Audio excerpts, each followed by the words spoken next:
안녕하십니까, 이광빈입니다. 우리 사회 문제점을 진단하고 지속 가능한 사회를 모색하는 뉴스 프리즘 시작합니다. 이번 주 뉴스 프리즘이 풀어갈 이슈 함께 보시겠습니다.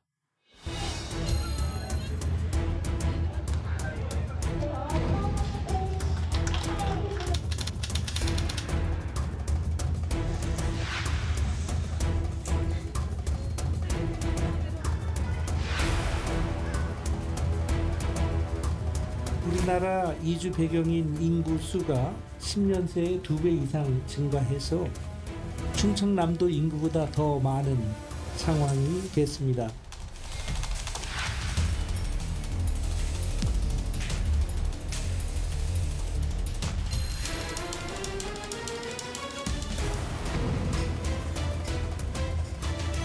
가족, 친지까지도 지속적인 인력 교류가 이루어질 것으로 생각을 합니다.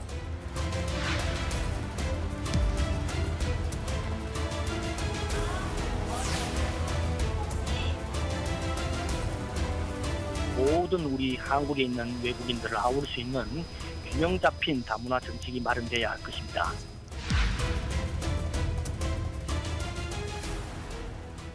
우리 사회에서 외국인 250만 명 시대가 됐습니다. 이제 다인종, 다문화 국가입니다. 해법 없는 저출산, 지역 소멸 시대에 이주민은 더욱 늘어날 것입니다. 이주민 사회 통합을 위한 우리의 체력은 어디까지 축적돼 있을까요? 앞으로 무엇을 준비해야 할까요? 문영민 기자가 먼저 이주민 유입 상황을 살펴보겠습니다. 말레이시아에서 온 찬승러 씨. 한국에서 대학교를 졸업하고 지금은 어엿한 직장인입니다. 말레이시아에서는 발전가 좀 한국보다는 훨씬 느리니까 조금 더 좋은 경험을 얻기 위해서 한국 땅을 처음 밟았던 때를 떠올리면 찬승러 씨에게 낯선 건 언어뿐만이 아니었습니다. 맨 처음 왔을 때는 좀 많았었는데 차별화는 가끔씩 느낄 수 있어요. 어떤 사람들이 좀 얘네 왜 여기까지 왔지? 이런 소리가 좀 많이. 한국 친구들도 사귀며 적응을 마친 그는 이제 고향보다 우리나라가 편한 한국살이 6년 차입니다. 이렇게 우리나라에 오래 머물고 있는 외국인은 물론 단기 체류자도 빠르게 늘고 있습니다. 우리나라에 거주하는 장단기 체류 외국인은 지난 9월 말 기준으로 모두 251만 4천 명인데요. 10년 사이 2배 넘게 증가하며 전체 인구 5,137만 명의 4.89%로 역대 최고 수준입니다. 내년엔 이러한 장단기 체류 외국인 전체 인구의 5%가 넘을 것이라는 전망이 나오고 있습니다. 이는 우리나라가 경제협력개발기구 OECD 기준 다인종 다문화 국가에 진입한다는 겁니다. 충청남도 인구보다 더 많은 상황이 됐습니다. 명실상부한 다문화 다인종 국가에 우리나라도 진입할 것으로 예상되고 있습니다. 유럽이나 북미가 아닌 다른 지역에서 다인종 다문화 국가가 나온 건 한국이 사실상 처음입니다. 우리나라에 머무는 외국인은 왜 이렇게 빨리 느는 걸까? 전문가를 만나 배경을 물었습니다. 노동 수요를 국내 인력이 감당 못하는 거는 그건 부정할 수 없는 사실이고요. 해외에서 노동력을 데려오는 방법밖에 없습니다. 특히 인력난이 심각한 3D 업종, 그 자리를 외국인이 채우다 보니 자연스레 늘었다는 겁니다.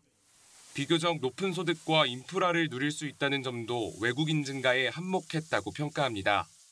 살고 싶은 어떤 그런 나라죠. 소위 말해서 생활이라든지 여러 가지 복지 인프라가 이제 갖춰져 있는 급속도로 외국인들이 늘어나고 있고, 정부가 외국인 이주를 적극 독려하고 있는 만큼 증가세는 더 가팔라질 것으로 보입니다. 연합뉴스TV 문형민입니다. 시청자분들이 귀가 따갑게 들으셨겠지만 백약이 무효인 인구 절벽 시대, 노동력 부족 및 저출산 대책으로 외국인 유입 정책이 잇따라 나오고 있는데요. 이화영 기자가 짚어봤습니다. 인구 절벽은 먼 미래가 아닌 눈앞의 위기로 다가왔습니다. 통계청이 발표한 지난해 합계 출산율은 0.78명으로 역대 최저치입니다. 장래 인구 추계를 보면 생산 연령 인구는 2020년을 정점으로 계속해서 떨어질 전망입니다. 정부는 인구 구조 변화에 대응해 외국 인력 유입을 늘리는 방안을 내놓고 있습니다. 우리 노동시장의 인력난에 대응하기 위한 방안으로서 외국 인력 활용의 중요성은 높아지고 있습니다. 고용노동부는 고용허가제를 개선해 사업장마다 고용 한도를 2배 이상 늘리고 전체 도입 규모는 12만 명으로 대폭 늘렸습니다. 또 법무부는 외국인 숙련 기능 인력과 유학생 등을 더 많이 받도록 비자 제도를 고치기로 했습니다. 외국인 근로자를 더 많이 유입해 당장 부족한 노동력을 메우겠다는 계획으로 풀이됩니다. 한국의 일터를 겪은 외국인 근로자들은 단순히 인력만 늘릴 게 아니라 열악한 노동 환경부터 고쳐야 한다고 말합니다. 이주동자의 권리에 대한 개선에 대한 아무 대책이 없습니다. 기술이라도 비닐하우스 임시 가까우면 버젓이 이주동자들이 살고 있는데 그 개선 대책이 없어요. 인력난 해소 수단으로만 외국인 근로자를 보는 시각을 벗어나야 한다고 지적합니다. 이 사람들한테는 권리를 주면 안 된다, 관리의 대상으로 해야 된다라는 이런 식으로 있고 이런 생각들이 인식들이 바꿔야 하고. 저출생 대책으로 나온 필리핀 가사도우미 도입 방안을 두고도 시민단체를 중심으로 저임금 등 외국인 차별 문제가 제기된 바 있습니다. 이민정책을 연구해온 전문가는 외국 인력 유입은 이민정책이란 큰 틀 안에서 보되 외국인을 받아들인 이후를 고민해야 한다고 말합니다. 외국 인력 정책은 우리나라가 이민 정책을 시작하기 전에 이미 시작한 인력으로 쓰고 돌려보내야 될 사람들이기 때문에 그 돌려보내야 될 사람들에 대한 사회통합 정책, 국제적인 관계 이런 것들이 전혀 고려되지 않았던 거라고 볼 수가 있어요.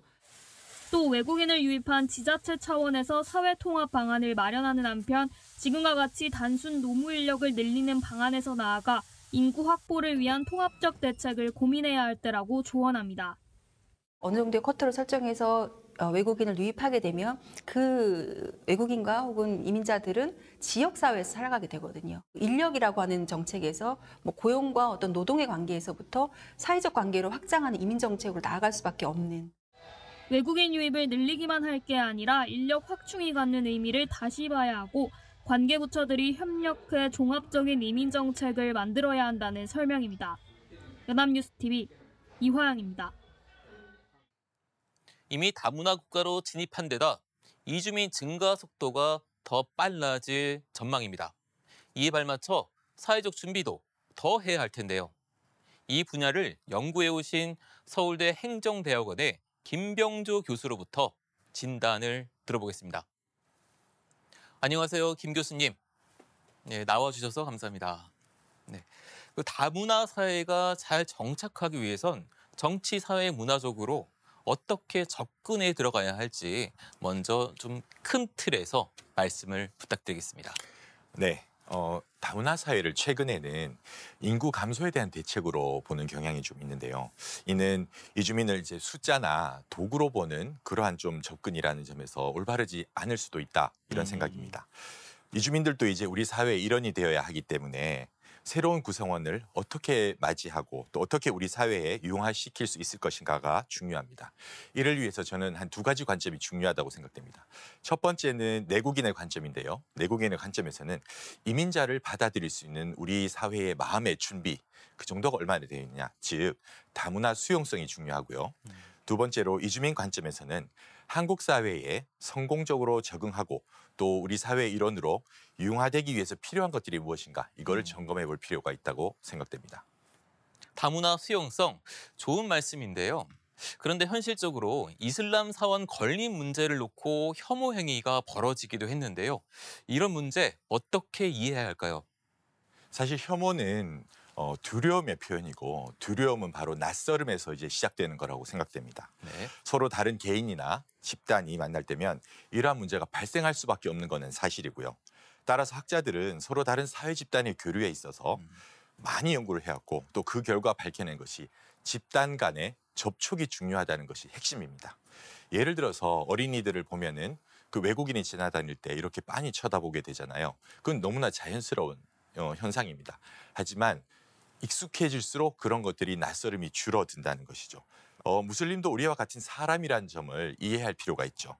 주변의 이웃이자 직장에서 마주칠 수 있는 동료일 수 있다는 점을 우리 모두가 이해하는 것이 중요합니다. 다만 최근 연구는 접촉의 양뿐만 아니라 접촉의 질 또한 중요하다는 것이 밝혀지고 있습니다. 동네에 외국인이 지나다닌다고 해서 그들에 대한 긍정적인 인식이 증대되는 것이 아니라 그들과 교류를 통해서 긍정적인 경험을 축적하는 것이 중요하다는 것이죠.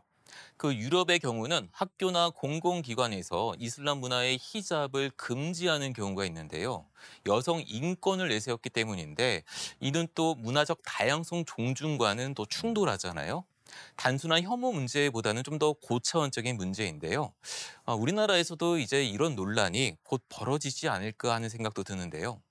다문화 사회로 접어들면서 히잡 착용 등과 같은 다양한 가치가 얽혀서 굉장히 복잡해진 그런 문제가 이제 앞으로 더더욱 많이 나타날 것으로 저는 예상됩니다. 이때 우리의 판단 기준은 아마 두 가지 관점을 가지고 그 둘을 균형을 맞추는 게 핵심이 아닐까 생각이 됩니다. 첫 번째로는 보편적 인권의 확장이라는 관점이고요.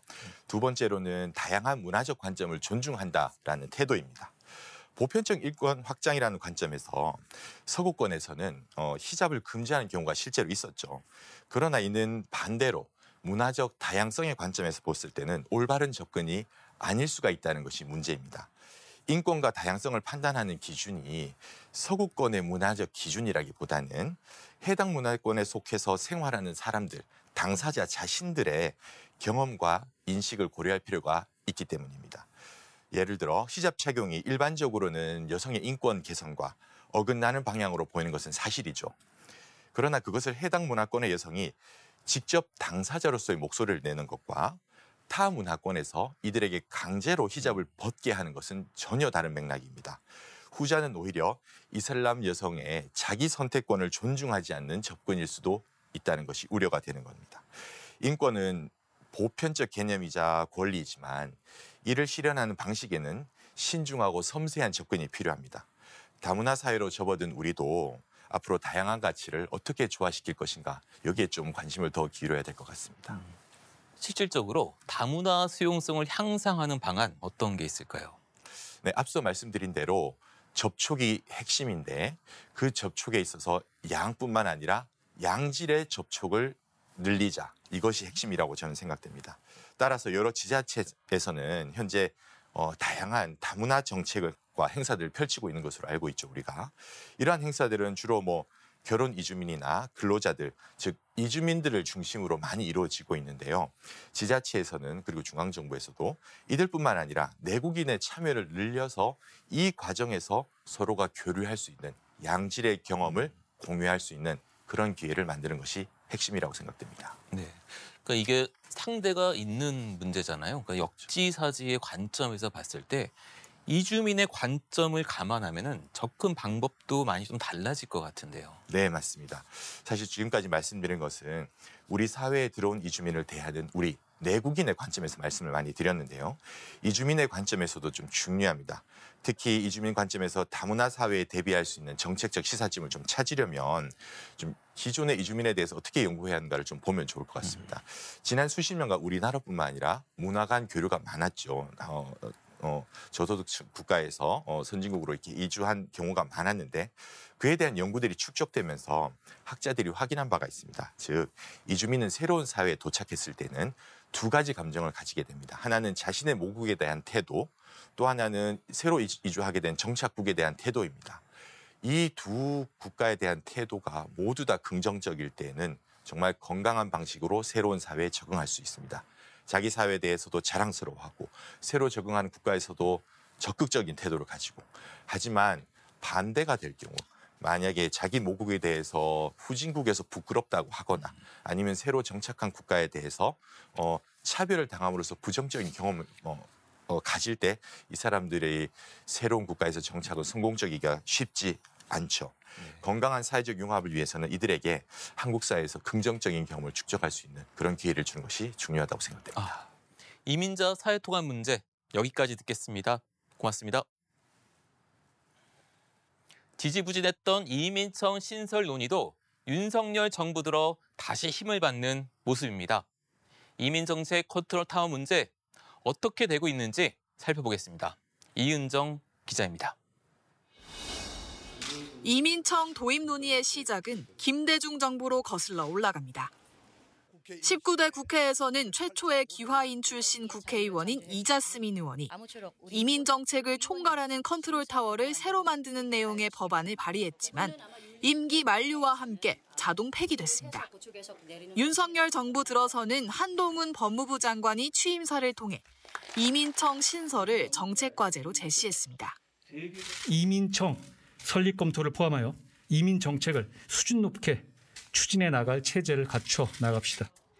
이민자들이 겪는 고충이 교육, 노동, 복지 등 여러 분야에 걸쳐 있는 만큼 이를 통합해서 관리할 수 있는 컨트롤 타워가 필요하다는 겁니다. 이민 문제를 어떤 새로운 산업 구조의 변화라든가 인구 구조의 변화에 맞춰서 우리 국가의 성장 동력으로 삼기에는 그 컨트롤 타워가 이제 없는 상황. 해외 사례만 봐도 한국이 뒤처진 상황이란 지적도 나왔습니다. 중국이나 일본이나 대만 이런 나라들은 이미 이제 이민청과 같은 이민 행정을 전담하는 그런 행정기구를 마련을 해서 아주 장기적인 이민 정책을 수립하고 있는 상황이거든요. 논의 때마다 번번이 좌초됐던 가장 큰 이유인 이민자에 대한 거부감이 이민청이 풀어가야 할 첫 숙제라는 조언도 나옵니다. 가장 중요한 것은 그 이민과 이민자에 대한 어떤 사회적 합의와 공감대를 만드는 것이다라고 생각해요. 우리가 보면 이민에 대해서 상당히 불안감을 갖고 또 거부감을 갖고 있는 사람들이 여전히 많거든요. 사회적 인식의 변화를 만들어내는 것도 정부의 정책 의지에 따라 충분히 달라질 수 있다고 전문가들은 조언했습니다. 국민에게 어떤 피해가 갈 수 있는 부분을 최소화하는 이러한 방향으로 우리가 이민 정책을 그냥 수행을 하면 국민들이 갖는 불안감이나 또는 그 반대도 줄일 수 있겠다. 인구 절벽을 맞은 한국 사회에서 다문화, 다인종 시대에 대한 대비는 이제 피할 수 없는 과제가 됐다고 전문가들은 입을 모았습니다. 연합뉴스TV 이윤정입니다. 유럽에서 보면 독일은 시리아 내전 여파로 2015년에만 난민 100여만 명을 받아들이고 이후에도 난민 등 이주민을 매년 수십만 명씩 받아들였는데요. 이주민에 대한 혐오 정서를 파고든 극우 정당이 부상하며 올해 지지율이 20% 정도까지 오르기도 해 우려를 사고 있는데요. 그런데 역으로 생각해보면 이렇게 급격하게 이주민이 늘어났는데도 극우 정당 지지율이 그 정도에 그쳤다고 생각해 볼 수 있지 않을까요? 그만큼 독일 사회에선 혐오와 차별에 대항하는 시민사회의 체력이 비축돼 있다는 겁니다.